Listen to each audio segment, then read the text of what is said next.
Hello guys, may gagawin tayo. Isang Samsung 43 inches. Yan po ang model niya.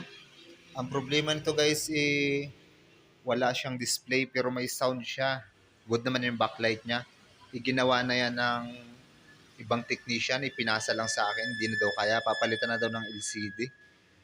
O yan, susubukan natin mga master kung kakayanin pa ba ng Newbie Tech. So, pause muna natin ito mga master. Kakalasin ko muna itong mga screw niya. Ayan na mga master, na buksan na natin yung unit. Bali, ito na po ang kanyang T-convert. Check ko muna yung voltage rating niya mga master. Post lang po muna natin. Wala po kasing naghahawak ng camera ko. Ako lang po mag-isa nagbibideo. Tuturo ko na lang po mamaya kung saan dito yung nagka-problema. Yan na po mga master. Plug in na po natin yung unit. Power on po natin. Silipin po natin sa ilalim.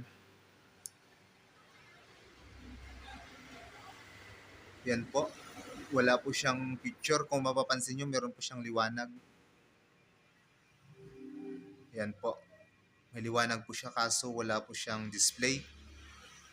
Pause lang po ulit natin. Ito na nga po mga master. Ang ginawa natin dito sa kanyang T-con. Nag-jumper lang tayo ng isang wire dito. Ayan po. Nakikita nyo po. Tapos dito sa kanyang IC. Sa kanyang B-core. Yan, kung mapapansin nyo po. Galing dito, pang-anim po siya. 1, 2, 3, 4, 5, 6. Tapos tatap po natin dito. Pag ganito klase ng T-con, mahirap din po itong analyze. Hindi po siya makuha sa tape method, kaya yan na lang pong ginawa ko. So, try na po natin isaksak yung TV. Power on po natin. Pasensya na mga master, wala po akong taga-video.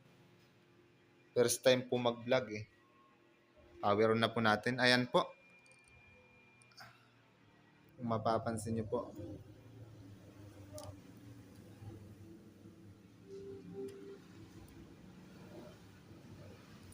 Yan po yung kanyang screen. Nag-on na po. Tayin lang po natin ng konti. Kung may lalabas ba na display. Sa ganung technique. Sorry mga master. Wala pa palang, hindi natin nasaksak yung kanyang LVDS. Cable. Ayan na po, nailagay natin yung kanyang cable. Ayan na po, napapansin nyo po mga master, mayroon na siyang backlight. Backlight na po siya. Silipin po natin kung success nga ba yung ating operation sa T-con. Ayun. Okay na. Okay na mga master. Pwede na ulit.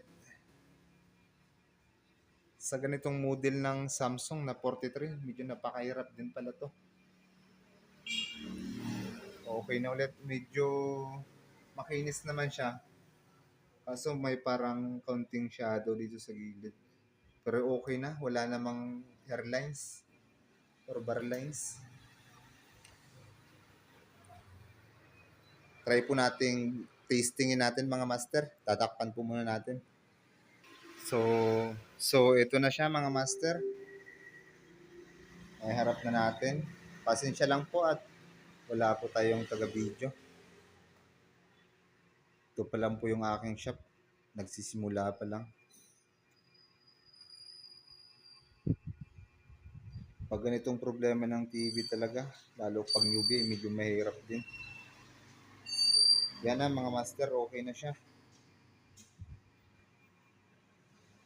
Try na lang natin tong lagyan ng signal.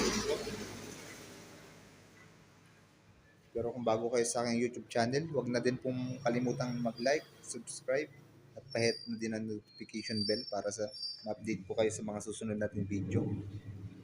Maraming salamat po.